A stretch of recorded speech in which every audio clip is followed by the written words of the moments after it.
Hey guys, I wanted to address something that has been coming up a lot in conversation lately, and considering what's been going on in the world, there are a lot of you, particularly those that are on this page or watching this channel, that are feeling very sensitive to what's happening.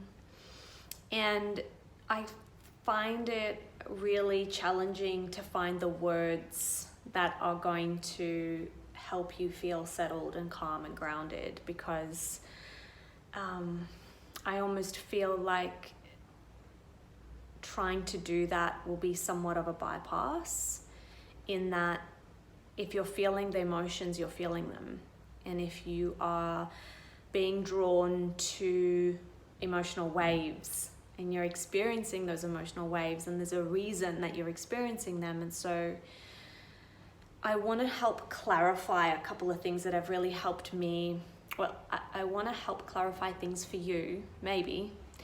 And these concepts have really helped me in knowing that everything that is happening right now is cyclical, and that the world in itself, the universe, knows exactly what she and he are doing, and that we are currently in the balancing of our universe.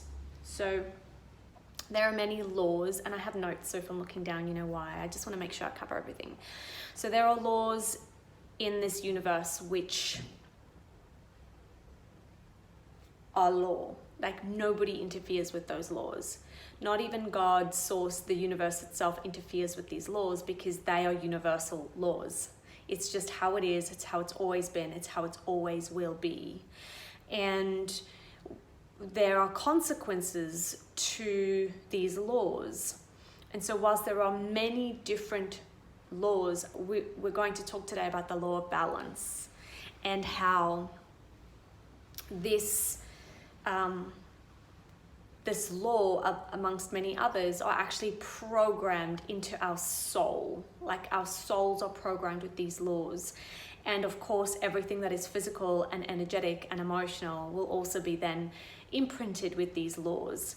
So, for example, if we look at ourselves on this physical plane, we know the law of gravity exists. If you fall, you're going to hit the ground, because the law just is. There is a consequence to that law. If you jump off a building, you will fall off it. And there's nothing that can save you from that, unless, of course, you have wings on, right? Or a parachute. But looking at that law as a very fundamentally dependable law, gravity, this is the same kind of thing that when we're talking about the law of balance, it just is. And if we look at this law of balance, let's just look at, for example, your emotional state. Given that the nature of our nature as human beings is holographic, that it is what is in one is in the whole, that is what is in self is in the collective. Everything that we see outside of ourselves is actually what's occurring within ourselves.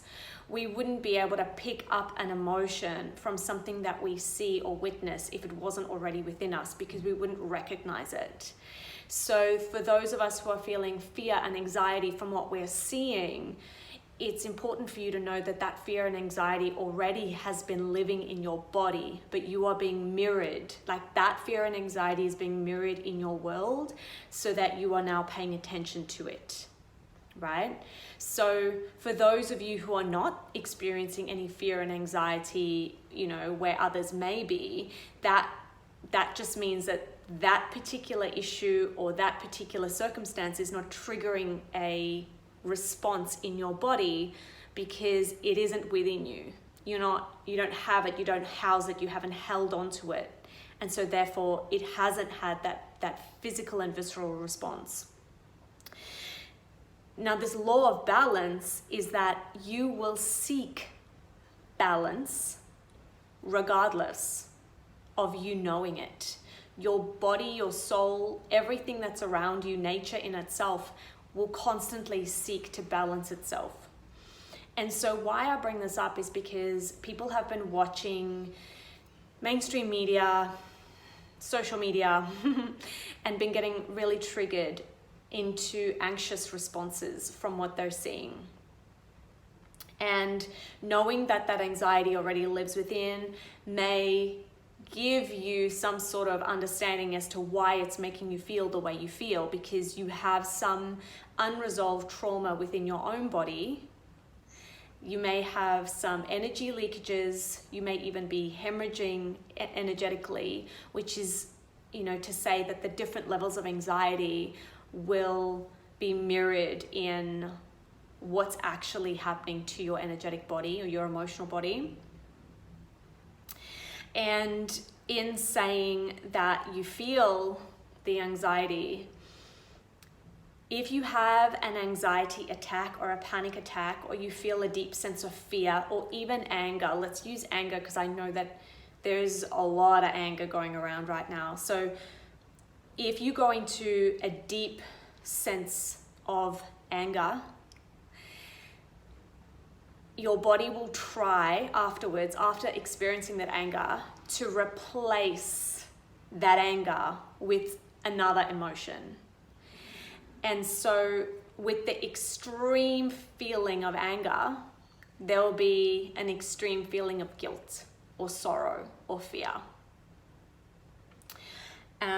And so, or you may even feel something completely opposite, most likely, which is peace for a brief moment. So when your body is trying to find this balance, you will notice, you can do this right now, just take a moment to notice when you have been really, really angry, and what did you do with that anger, and then how did you feel after that anger. I myself have taken this practice, this self-study practice, and noticed that when I felt this deep anger and I've actually lashed out, I'll go straight into guilt or regret, right? Because my body's trying to balance it out. You don't just lash out at somebody. Well, I haven't lashed out at someone and then not felt anything afterwards. There's always something that replaces that. And so knowing that the body in itself, the human psyche, the way we are programmed, the law of balance, is always going to help you balance out these emotions, extreme highs, extreme lows. We're always trying to harmonize and balance. And I'm using emotions as an example here because we as humans experience these emotions, particularly now more than ever. So I think about how when a huge wave crashes on the shore, there's a huge, not only the huge wave, but there's a very strong back pull. I don't even know what it's called, but like the wave just rushes back and it pulls back. Is it backwash, I think? The bigger the wave, the stronger the backwash. I don't even know if that's called, but anyway, you know what I'm saying here. And the stronger the anger, the stronger the guilt. The stronger the anger, if expressed in an appropriate way, the deeper the peace. So looking at ourselves as this incredible, divine, energetic being living on a physical plane, and knowing that the law of balance exists, you can start to understand that your body in itself will find the balance, but also as a world, as a city, as a town, as a globe, as a planet, right? As it moves out, it in itself will also find balance. And so in the balance, in the trying to find the balance, in the harmonizing, there can be times of chaos. When the scales are tipped, one side being really heavy and the other really low, because of the huge imbalance, the messy middle can be chaotic. But the chaos is necessary in order for the scales to balance once again. So if you look at yourself as an individual, when you lash out and you find you know, that you're angry at something and you have this extreme sense of anger within, whether you express that or not. The moment that you let the anger go and the guilt comes in, it's really confusing if you don't actually know what's happening. It feels chaotic because one moment you're angry, the next minute you're at peace, then you're angry again, then you're like, all of these jumps all over from an emotional point of view can be felt as chaos. And if you look at the globe, if you look at what's happening symbolically right now, if you can imagine how the scales have been tipped for a really long time, the collective unconscious / conscious is now starting to find its balance again. And within that seeking to find the balance, yeah, it's a little bit chaotic. But what's really good to know is that the laws of balance have got us, right? We just need to be aware and present enough and know that it's happening. So an example of this is an addict who finds the messy middle, the chaos in the middle, and instead of knowing to expect the chaos and know that the chaos is part of the person finding balance, reaches yet for another hit. Okay? And that addict can be whether it's a drug addiction, alcohol addiction, emotional addiction, right? So in the chaos, instead of just being in the chaos and knowing that that's a normal human experience, we then reach for the anger again, because that's our safe space and that's where we actually feel most empowered. Because in the chaos, if you don't know what's happening, it can feel pretty disempowering. But if you know that that chaos is part of what it takes to actually find the balance, then you will feel empowered in that space of time, knowing that it is just the law that's happening. Like, laws of nature are taking place and you are held and you are safe within that. If you look at it from a global perspective, we have, you know, all of this stuff that's going on. Scales have been tipped. We're in the messy middle. It's chaotic. If you know that the chaos is required in order for the scales to come back into balance, you're just waiting for it to come back into balance. There's no need to freak out or be anxious or depressed or fearful, because you know that this is part of universal law.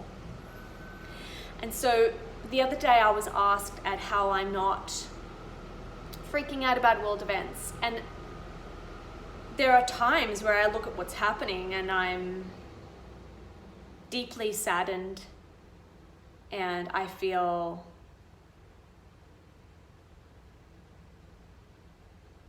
I feel like I'm not even anxious, but waiting in anticipation. I feel like I'm waiting in anticipation for it all just to come back. I'm watching to see. I want to see what happens. This is why I'm not in fear, because I know that it will come back into balance because of the fact that it's law. So my point here is that if what happens within ourselves is happening outside of ourselves, if we are only picking up on the energies that are already within us, then wouldn't it make sense for us to do the self-healing first, so that what's happening around us, A, doesn't trigger us, but also B, our own healing will spill over and then therefore naturally become the healing of that around us, whether it's the local community, our family, our planet, the world. If we are picking up what we're seeing external to us because it's already within us, then cultivating more calm, grounded, loving, compassion, all of these sorts of beautiful emotions, by cultivating more of that to heal our own wounds, to stitch up our own hemorrhages, that in itself will help heal communities and foster kindness and compassion in our global community as well. So we see all these healers talk about meditating for global peace, feeling the emotions of gratitude and kindness and compassion and love and appreciation and care. And we think there's a disconnect. We think that those healers are only, spiritually bypassing real events. And I can't speak for all healers because everybody's so different, but I can very safely say a large portion of these healers understand the law of balance. And they understand that what is balanced within is balanced without. And so if I have self-healed, if I have unblocked my own energetic blockages, if I have healed my traumas, which are stored in my physical body, which once unblocked allow me to reach my liberation, then if I am doing that within, so that is happening then on the whole as well. And the more people we have that are tending to their own psychic and psycho-spiritual wounds, the more of us there will be that are healed, and the better our experience as a collective will be. And that's not to say don't be an activist and don't go out there and do what you need to do to make change happen. But I can guarantee you that if you're not tending to your own self and your own wounds and your own spiritual body, your energy, your emotional body, your physical body, then those changes will not be sustainable because you're just pushing shit uphill, really. But if you want to be the change that you wish to see in the world, you get now where that saying comes from? Be the change you wish to see, because what you are is what you see and perceive and experience. And you can be such a better change agent if you are not triggered by that which you are changing. And that's not to say that you don't feel for what you are advocating for. It's not to say that you don't have a deep emotional reaction to the things that you are fighting and advocating for. But doing that from a non-triggered response will have by far a much more lasting, sustainable, will make more of a sustainable and lasting change than when you're coming from a wounded self. If you're making the change from a wounded, fragmented self, then there is no power behind that because you're leaking energy to those wounds. But if you are whole and complete and you're constantly tending your own energy and you are tending to your own wounds and self and bringing your energy back into your body and staying in present time, that is when you are plugged into a power source that far supersedes anything that can be fought, because you are drawing your energy back into your physical body, into your physical form, and acting from a place of complete solidarity, where your fragmented pieces are all within you and you're not being triggered by the events, but you're strong enough and powerful enough to advocate for the change, right?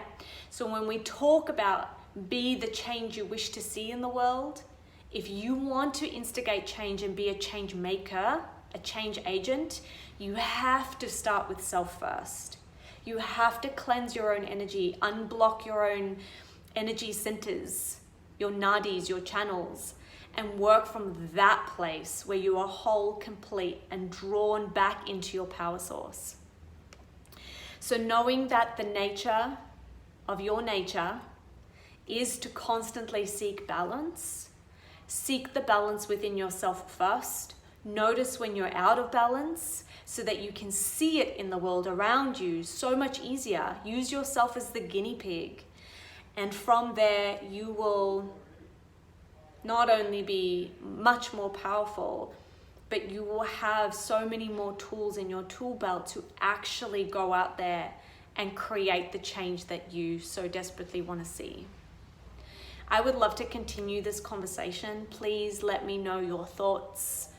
I hope that this has been somewhat helpful and that you can take these words and apply them to your life and really start to hone in on the ways that you've been leaking your own power and how you can call that power back to you. Because the world needs you to be in your power to instigate change. And whether that's only the change within yourself, that's enough. You don't have to be big, extraordinary, and go out there and fight everyone's battles. Start with self first and take one baby step at a time. Yourself first, and if you feel you want to go further, then you take little baby steps that help you be the change in your local community or your family. All right? So don't put the pressure on yourself to be this huge, big change agent for the world if you just need to tend to yourself first. All right, my friends, let me know what you think. Let's start a conversation about it. And yeah, have a beautiful day. Bye for now.